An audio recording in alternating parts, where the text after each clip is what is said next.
Hello friends, welcome back to my channel. কেমন আছো তোমরা? আশা করছি ভালো আছো, আমিও ভালো আছি। আজকে আবার একটা নতুন রান্না নিয়ে চলে এসেছি। আজকের রেসিপিটি হচ্ছে মূলো আর সিম দিয়ে পাতলা করে মসুর ডাল। এইভাবে এই শীতে এই রেসিপিটি রান্না করে খেয়ে দেখবে, গরম গরম ভাতের সাথে খুবই ভালো লাগে। প্রথমে একটা বাটির মধ্যে আমি জল দিয়ে দিয়েছিলাম। জলটা গরম হয়ে গেলে আমি এখানে 1 কাপের মতো মসুর ডাল ধুয়ে সুন্দর করে দিয়ে দিয়েছি। এরপর আমি এর মধ্যে দিয়ে দিচ্ছি পরিমাণ অনুযায়ী নুন। নুনটা দিয়ে ভালো মতো একটু মিশিয়ে নিতে হবে।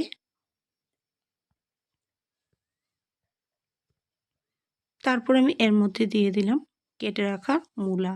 আমি এখানে মিডিয়াম সাইজের 2টা মূলাকে কেটে নিয়েছি, এগুলি দিয়ে দিলাম। এবারে হচ্ছে আমি ভালোভাবে ডালটাকে প্রায় 5 থেকে 6 মিনিটের মতো সিদ্ধ করে নিয়েছি। মোটামুটি সিদ্ধ হয়ে গেছে। এই পর্যায়ে আমি এর মধ্যে দিয়ে দেব কেটে রাখা সিম। আমি এখানে 3টা সিম দিয়ে দিলাম।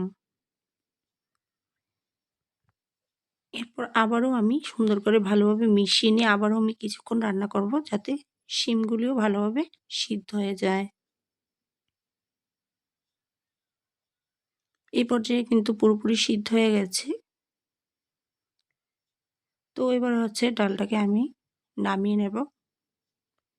আর আমি একটু দেখে নিচ্ছি শিমটা ভালোভাবে সিদ্ধ হয়েছে কিনা।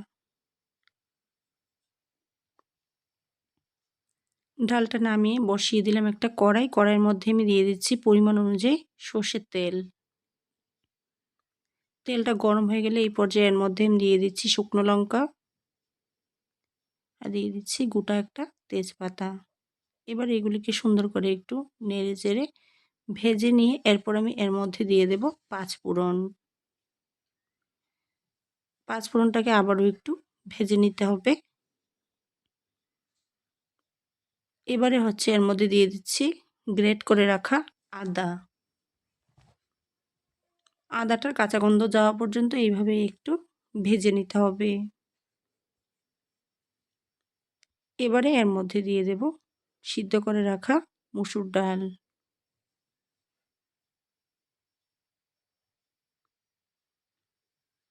দিয়ে তারপরে দিয়ে দিচ্ছি পরিমাণ অনুযায়ী হলুদের গুঁড়া।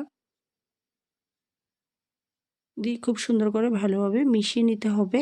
তারপরে হচ্ছে আমি 2 থেকে 3 মিনিট রান্না করে নেব।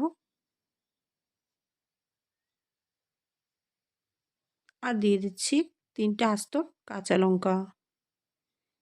এবারে কিন্তু ডালটা অনেকটাই হয়ে এসছে। দিয়ে দিলাম ধনেপাতা কুচি। ধনেপাতা কুচিটা দেওয়ার পর আবারও আমি সুন্দর করে ডালটাকে আরও 2 মিনিটের মতো এইভাবে একটু রান্না করে নেব। এবারে কিন্তু ডালটা সম্পূর্ণ রেডি। গ্যাসটা বন্ধ করে নামিয়ে নিলেই হবে। আমার এই রেসিপিটি ভালো লাগলে অবশ্যই আমার চ্যানেলটি সাবস্ক্রাইব করতে ভুলবে না। Like, share, comment